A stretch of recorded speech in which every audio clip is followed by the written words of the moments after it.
Assalamualaikum warahmatullahi wabarakatuh. Hai semuanya, kembali lagi bersama saya Suci Wulandari. Nah, pada kesempatan kali ini saya ingin membuat video tentang melanjutan pembelajaran atau kursus di Red Hat Academy. Dan pada kesempatan ini kita akan masuk pada bab pertama, yaitu pengantar Linux. Ya, jadi untuk pembelajaran kali ini sasarannya adalah untuk menjelaskan dan mendefinisikan tujuan Linux serta distribusi Linux. Kemudian pada bagian ini kita akan belajar tentang distribusi Linux, ada juga latihan terbimbing dan juga pengantar Linux yang disertai kuis. Nah, pertama kita masuk pada distribusi Linux. Di sini ada kernel Linux. Nah, jadi meskipun orang sering menyebut Linux sebagai sistem operasi, sebenarnya Linux ini merupakan kernel. Nah, dalam ilmu komputer, kernel ini adalah perangkat lunak yang bertanggung jawab untuk memboot sistem. Nah, kernel juga memuat driver untuk mengenali perangkat yang terpasang, seperti keyboard, mouse, layar, dan sebagainya. Dan mengelola proses perangkat lunak. Nah, Linux awalnya didirikan oleh Linus Torvalds pada tahun 1991. Nah, saat itu ia adalah seorang mahasiswa ilmu komputer di Finlandia. Kemudian Torvalds ini membuat kernel yang tersedia untuk semua orang dengan menggunakan lisensi publik umum atau GNU GPL untuk melisensikan kode tersebut. Nah, model lisensi ini memastikan bahwa kode yang berlisensi dapat digunakan untuk tujuan apapun. Selama perubahan publik dikontribusikan kembali ke proyek tersebut setelah Torvalds mengumumkan proyek tersebut kepada pengembang lain di internet.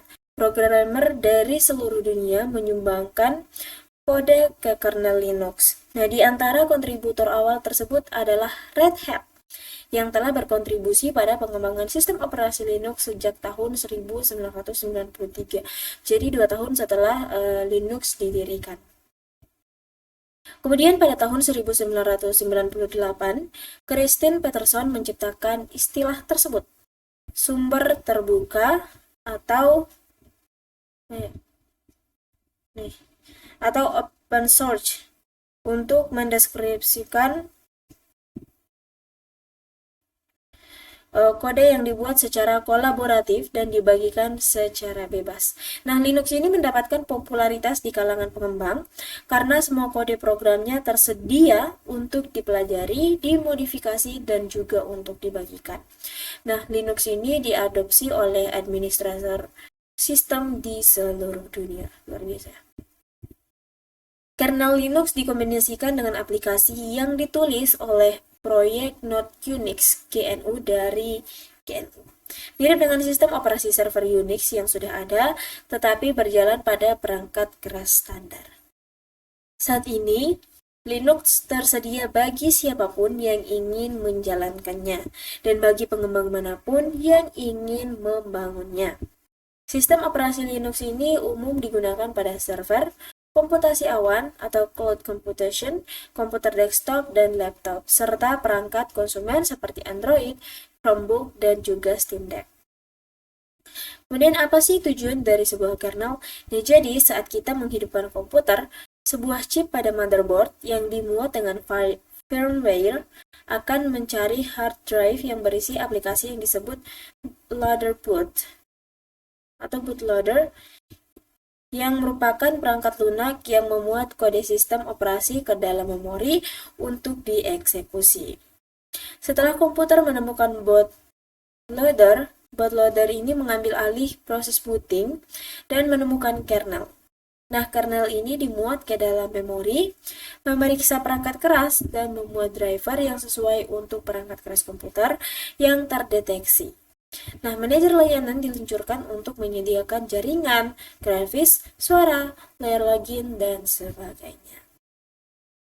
Setelah proses booting selesai, kernel harus berjalan di latar belakang, tetapi kita akan dihadapkan pada prompt login, sehingga kita dapat membuka antarmuka di aplikasi komputer. Nah, di Linux, kita memiliki akses kedua antarmuka, Antarmuka pengguna grafis atau GUI adalah antarmuka point and click di mana data direpresentasikan oleh icon dan tampilan visual. Shell terkadang juga disebut terminal atau konsol, adalah prompt berbasis teks yang memungkinkan kita untuk mengetik dan menjalankan perintah. Nah, banyak pengguna Linux sering menggunakan kedua antarmuka tersebut. Nah, GUI ini menyediakan konversi desktop yang sudah familiar, seperti icon untuk file dan folder, menu, dan sebagainya. Nah, shell ini efisien, dapat diprogram, dan lebih cepat daripada menggunakan GUI melalui jaringan. Nah, pada kursus ini atau pada pembelajaran ini akan mengajarkan kedua-duanya. Oke, kita masuk pada gambaran umum distribusi Linux. Nah, individu dan perusahaan membangun Linux dari komponen-komponennya dan kemudian mendistribusikannya secara online agar dapat digunakan oleh orang lain. Saat kita mengunduh Linux sebagai sistem operasi, kita sedang mengunduh sebuah distribusi dari Linux. Nah, sebuah distribusi sering disebut distro, singkatan dari Linux, distro ya, adalah versi modifikasi yang berbeda dari sistem operasi Linux dan dapat dibuat oleh siapa saja yang memiliki keterampilan dan kebutuhan untuk membuatnya. Nah, sebagian besar distribusi ini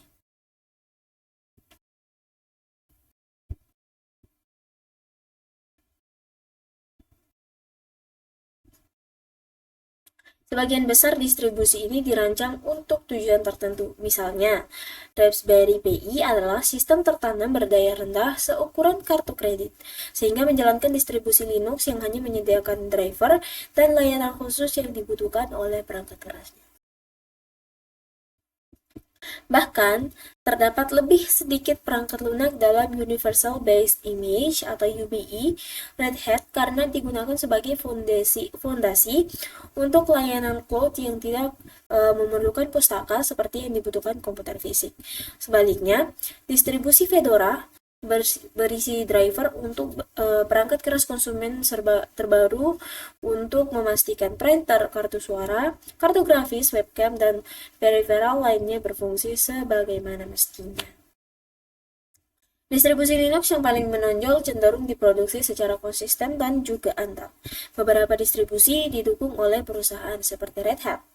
Nah, sementara yang lain merupakan upaya sukarela. Distribusi Linux yang populer mencakup proyek-proyek berikut. Di sini ada 4. Yang pertama ada Red Hat Enterprise Linux atau RHEL, merupakan distribusi populer untuk server dan komputasi awan. RHEL berfokus pada stabilitas dan dukungan jangka panjang dan dikembangkan oleh Red Hat. Kemudian yang kedua ada CentOS, merupakan platform pengembangan untuk Red Hat Enterprise Linux. Nah, CentOS ini dikembangkan oleh Red Hat dan para sukarelawan. Selain itu ada juga Fedora yang berfokus pada jadwal rilis yang cepat sehingga dapat menyediakan fitur-fitur terbaru. Nah, sistem operasi ini digunakan sebagai dasar untuk CentOS dan RHEL. Nah, Fedora ini dikembangkan oleh para sukarelawan yang didukung oleh Red Hat. Kemudian yang terakhir ada Debian, yang dimana Debian ini merupakan proyek sukarela yang berfokus pada stabilitas dan dukungan jangka panjang. Terdapat banyak distribusi yang berasal dari Debian. Nah, berpindah-pindah distribusi Linux itu seperti membeli ponsel baru. Konsep dasarnya memang berbeda, tetapi kita mungkin perlu mempelajari aplikasi mana yang harus digunakan untuk memasang aplikasi. Letak tombol untuk bergabung ke jaringan, cara mengubah pengaturan tertentu, atau cara keluar dari sistem. Nah, kursus ini akan membantu kita mengenal teknologi yang umum di banyak sistem Linux, baik kita menggunakan Linux di laptop atau sebagai kontainer yang berjalan di cluster OpenShift di cloud.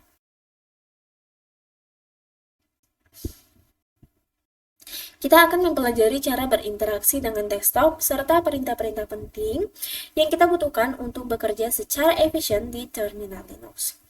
Kemudian untuk mengidentifikasi distribusi pada suatu sistem. Nah, kursus ini atau kursus Red Hat Academy ini berbasis sistem Red Hat Enterprise Linux. Seperti banyak distribusi lainnya, Red Hat Enterprise Linux menggunakan desktop GNOME HNOME sebagai GUI-nya karena distribusi menggunakan begitu banyak komponen umum. Nah, distribusi yang kita gunakan tidak selalu jelas. Kita dapat mengidentifikasi distribusi sistem Linux dengan berbagai cara. Misalnya, kita dapat melihat informasi sistem dari aplikasi pengaturan di GUI. Informasi ini akan mencakup memori, prosesor, penyimpanan, dan properti sistem lainnya. Untuk mengakses informasi sistem, setelah kita masuk ke sistem, kita dapat mengklik aktivitas yang biasanya ada di pojok kiri atas desktop. Kemudian kita ketik kolom pencarian settings dan klik hasilnya, lalu tekan enter pada papan ketik teman-teman atau keyboard teman-teman di jendela pengaturan. Gulir ke bawah daftar di panel kiri tentang dan dapat memverifikasi nama distribusi beserta versi sistem operasinya di kotak nama OS. Kita lanjut.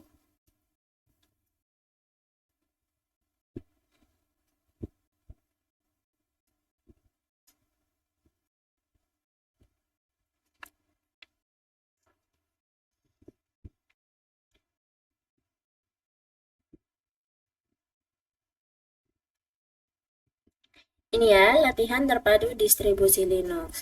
Nah, di sini kita akan mengidentifikasi distribusi Linux yang digunakan pada sistem kita.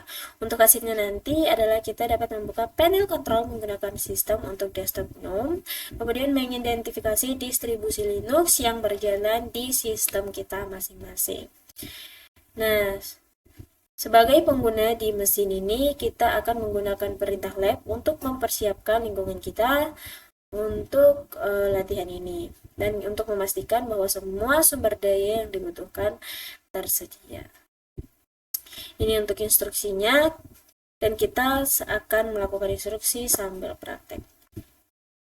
Di sini saya udah buka ya lab. Kemudian di sini the workstation, kita klik aja open console.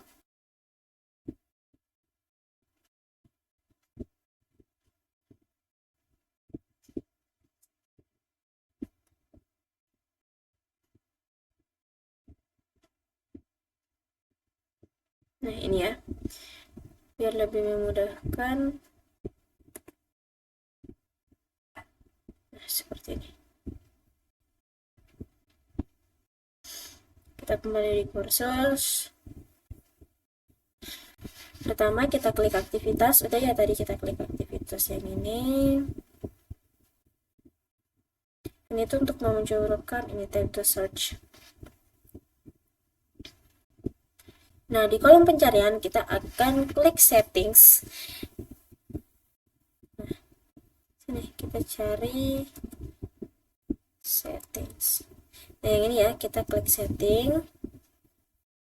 Kemudian akan muncul seperti ini. Nah, di jendela pengaturan, gulir ke akhir daftar di panel sebelah kiri dan klik tentang. Talk about. Ini ya. About, kita klik about. Kemudian di sebelah kanan periksa kolom nama OS name yang ini. Nah, untuk OS name pastikan tertulis Red Hat Enterprise Linux RHAL. Panel tentang juga menampilkan versi desktop GNOME yang kita gunakan, versi kernel Linux, penyimpanan dan RAM yang tersedia di komputer kita, dan masih banyak lagi.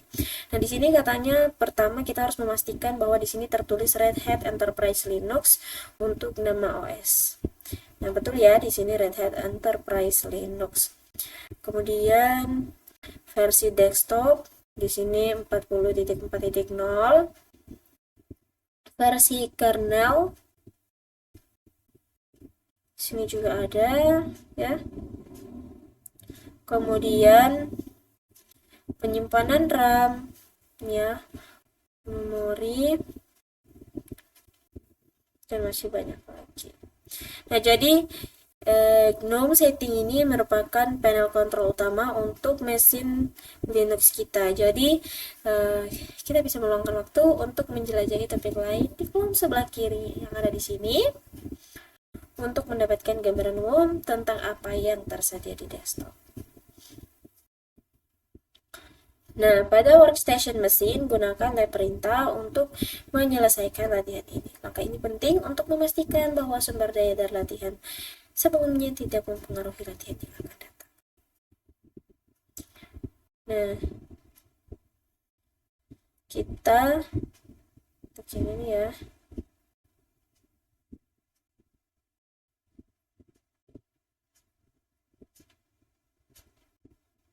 Kita kembali ke halaman awal. Sini kita akan membuka command line untuk memastikan bahwa latihan kita udah selesai. Klik activity, terus ini ya, terminal ya, student workstation lab finish intro distribution, lab finish intro distribution, enter. Di sini ada error ya.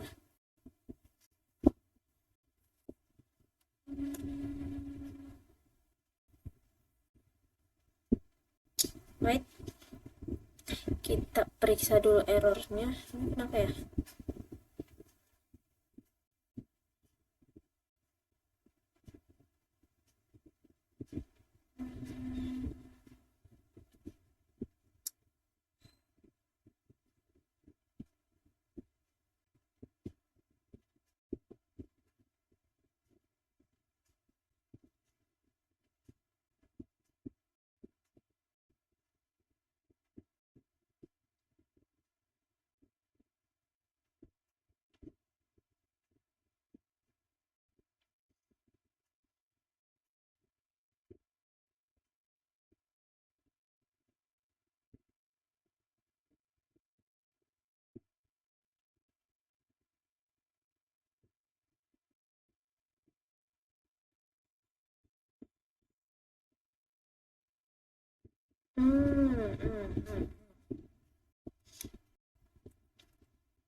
Intro distributions. Nah, sukses. Kurang S ya teman-teman ya, kurang S ini kurang S karena di sini ada S-nya. Oke, sukses. Kita lanjut.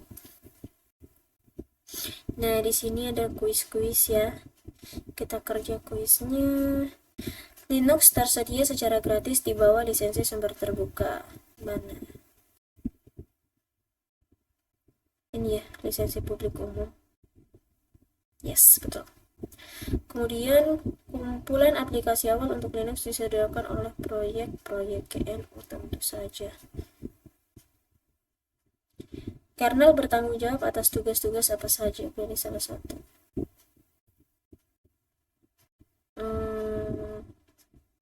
Apa ya tadi? Membuat file dynamic library.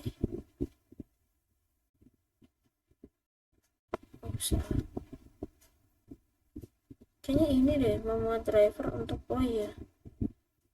Betul kan? Kemudian apa itu terminal? Pilih salah satu. Ini sih yes. Manakah dari distribusi Linux berikut yang berbasis Fedora? Ini tadi ini Sunshine OS. Ya, betul.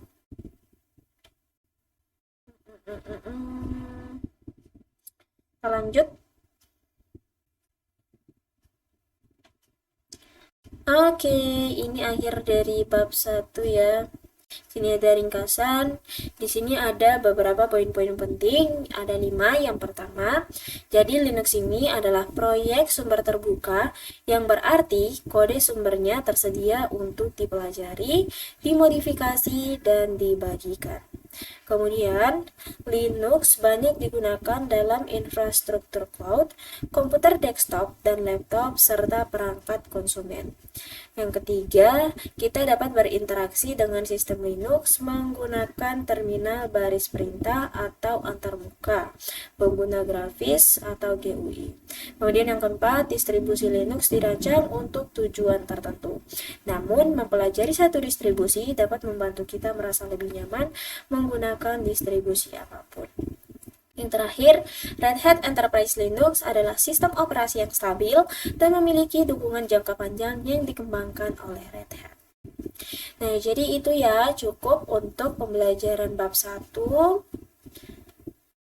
Ya, cukup untuk pembelajaran bab 1 tentang pengantar Linux. Untuk berikutnya kita akan masuk pada bab 2 yaitu mengakses sistem Linux. Nah, oke.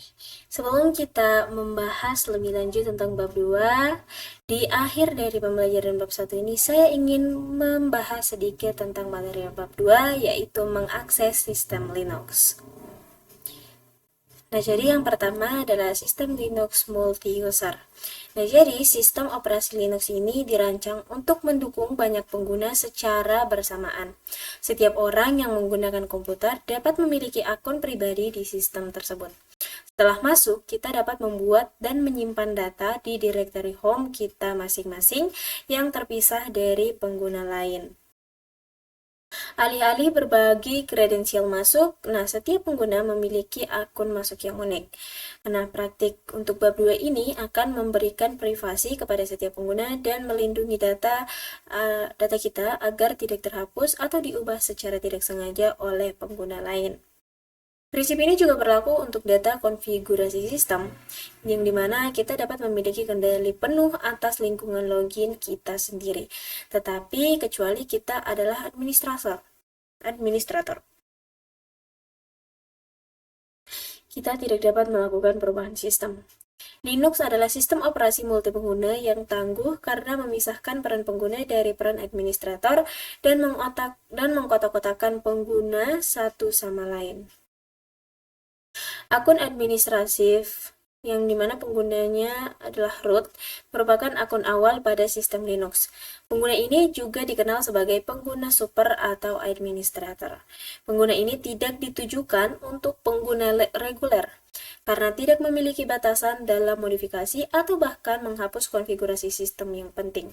Karena alasan ini, banyak distribusi tidak menetapkan kata sandi untuk pengguna ini, sehingga akun tersebut terkunci. Nah, selama instalasi sistem Linux, akun pengguna bisa dibuat untuk setiap pengguna baru. Akun pengguna biasa ini juga disebut tidak memiliki hak istimewa atau standar. Akun-akun ini memiliki tingkat akses yang terbatas. Akun-akun tanpa hak istimewa ini diizinkan untuk mengubah pengaturan pribadi, tetapi modifikasi di seluruh sistem dibatasi. Namun, pengguna standar dapat diberikan akses ke alat peningkatan hak istimewa untuk memungkinkan mereka melakukan perubahan tertentu yang biasanya hanya dapat dilakukan oleh pengguna root. Nah, untuk masuk ke sistem Linux, selama bertahun-tahun Linux telah mengembangkan berbagai lingkungan untuk berinteraksi dengan sistem. Akibatnya, ada juga berbagai metode untuk masuk. Misalnya, workstation pribadi menggunakan lingkungan grafis, tetapi komputer cloud mungkin hanya menggunakan antarmuka teks. Kemudian mempelajari berbagai cara untuk masuk ke Linux sangat bermanfaat karena sistem Linux banyak tersedia dalam komputasi modern dan menggunakan berbagai lingkungan untuk berinteraksi dengan sistem tersebut. Nah, Sebuah konsol adalah perangkat tampilan tempat sistem Linux mencetak pesan dan pengguna dapat memasukkan teks. Konsol adalah lingkungan default jika sistem tidak memiliki lingkungan grafis yang terpasang. Setelah sistem selesai melakukan booting, konsol menyediakan antarmuka teks yang meminta nama pengguna dan sandi. Interaksi dengan konsol terbatas karena konsol membutuhkan perangkat tampilan. Tetapi kita tidak dapat menjalankan aplikasi grafis. Kita hanya dapat berinteraksi dengan konsol dengan memberikan input teks. Contohnya seperti ini ya. Kita tadi udah coba ya di bagian CMD. Itu namanya konsol. Nah, pengguna konsol mungkin juga memerlukan perangkat lunak dan konfigurasi tambahan saat bekerja dengan sistem jarak jauh. Misalnya, lingkungan laboratorium kelas untuk kursus ini menggunakan mesin virtual VM yang kita akses melalui komputasi jaringan virtual atau VNC koneksi. Nah, VNC ini adalah perangkat lunak berbagi layar yang digunakan untuk mengontrol sistem dari jarak jauh. Koneksi VNC ke ruang kelas memungkinkan kita mengakses konsol Linux. Saat menggunakan VNC, terdapat sedikit penundaan pada pengetikan dan pergerakan mouse karena kita tidak berinteraksi secara fisik dengan sistem operasi. Perilaku ini adalah salah satu alasan mengapa banyak administrator sistem lebih memilih untuk masuk ke komputer Linux menggunakan antarmuka teks saja yang minimal. Karena saat bekerja dengan sistem jarak jauh, menggunakan antarmuka teks saja lebih cepat karena lebih sedikit data yang dikirim bolak-balik. Nah, untuk lingkungan desktop grafis GNOME, Linux juga menawarkan antarmuka grafis untuk berinteraksi dengan sistem. Linux menggunakan GNOME untuk menyediakan lingkungan grafis bagi pengguna. GNOME adalah lingkungan desktop sumber terbuka yang dirancang untuk Linux dan sistem operasi mirip Unix lainnya. GNOME ini mengikuti konversi yang sama dengan sistem operasi yang menggunakan sistem windowing. Setelah komputer Linux yang memiliki lingkungan desktop grafis terpasang melakukan booting, komputer akan menampilkan layar login. Ini adalah manajer tampilan GNOME, GDM, layanan sistem yang menangani login dan autentikasi pengguna. Oh, seperti tadi ya, kalau kita mulai masuk di akun virtual machine ini, biasanya kita memasukkan user dan juga kata sandi. Sebagai catatan, tidak semua sistem Linux menyertakan lingkungan grafis. Sebagian besar sistem Linux yang digunakan sebagai server mengurangi perangkat lunak dan alat yang diinstal, termasuk lingkungan grafis, untuk mengoptimalkan sumber daya komputer. Namun, workstation Linux memiliki lingkungan grafis yang terinstal secara default. Nah, jika terdapat beberapa akun pengguna komputer, pilih identitas pengguna kita dan masukkan kata sandi yang sudah kita punya. Jika akun kita adalah satu-satunya akun pengguna di sistem, maka GDM akan menampilkan akun kita. Klik nama akun, masukkan data kata sandi, dan tekan Enter untuk melakukan autentikasi. Setelah masuk, kita akan dihadapkan dengan sesi desktop. Nah, desktop ini unik untuk Linux, tapi mengikuti konvensi yang sama seperti yang ditemukan di sebagian besar sistem operasi lainnya. Terdapat aplikasi untuk menjelajahi internet, melihat file dan direktori, atau folder kita. Nah, menginstal perangkat lunak, dan sebagainya. Seperti ini ya, desktop GNOME-nya. Di sini ya saya punya ini. Ternyata di sini sambungan saya terputus. Mungkin harus dibuka lagi ya. Nah, berbeda dengan lingkungan desktop lainnya, desktop GNOME dimulai dengan tampilan dashboard. Nah, tampilan ini memperlihatkan 3 komponen utama di lingkungan grafis. Yang di pojok kiri atas ada ikhtisar aktivitas. Yang ini ya, bagian aktivitas. Ini untuk mengatur jendela dan aplikasi yang sedang berjalan. Kita dapat beralih antara tampilan dashboard dan tampilan desktop dengan mengklik aktivitas atau dengan menekan tombol super. Ini ya, udah diklik nih. Ini untuk tampilannya. Kemudian di sudut kanan atas adalah menu sistem yang menyediakan akses ke pengaturan umum, termasuk jaringan, volume audio, kontrol, Bluetooth, dan juga menu untuk keluar. Ya, bagian kanan atas. Kemudian di bagian bawah layar ada taskbar yang juga dikenal sebagai panel dashboard, berisi peluncuran aplikasi umum. Nah, kita dapat mengklik icon kotak untuk melihat semua aplikasi yang terpasang di sistem. Ini ya, ini untuk bagian apa tadi? Taskbarnya. Kalau kita ingin melihat semua aplikasi, kita klik yang ini. Kemudian konsol administrasi berbasis web. Nah, di Linux, praktik terbaik adalah membatasi akses pengguna hanya pada sumber daya yang dibutuhkan untuk menyelesaikan suatu tugas.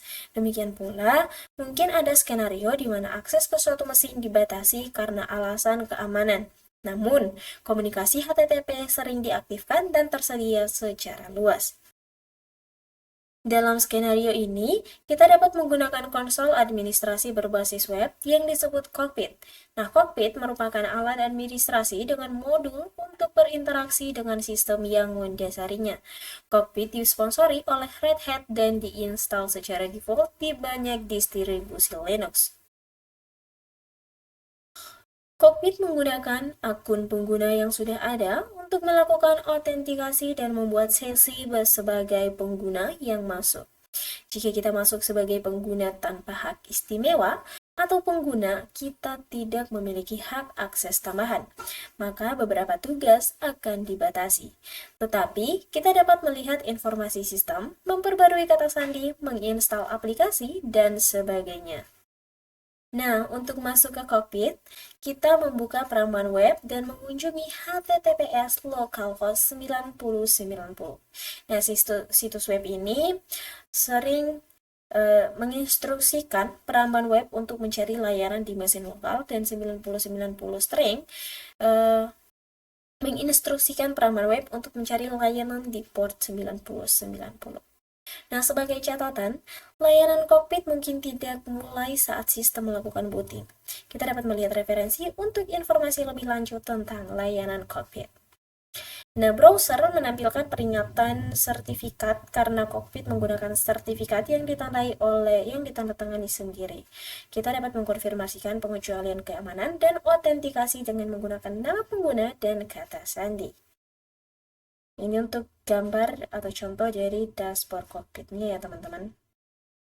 Nah, setelah masuk, Cockpit akan menampilkan dashboard dengan informasi sistem. Ini ya, seperti ini informasi sistemnya. Nah, untuk referensinya teman-teman bisa klik di sini atau di sini. Oke, mungkin itu cukup ya untuk bagian pengantar untuk bab 2, yaitu mengakses sistem Linux. Kita akan lanjutkan pembahasan berikutnya di pertemuan atau video selanjutnya. Di pertemuan atau video selanjutnya kita sudah akan mulai melakukan praktikum. Oke, terima kasih. Saya Suci Wulandari mengucapkan terima kasih. Wassalamualaikum warahmatullahi wabarakatuh. Sampai jumpa.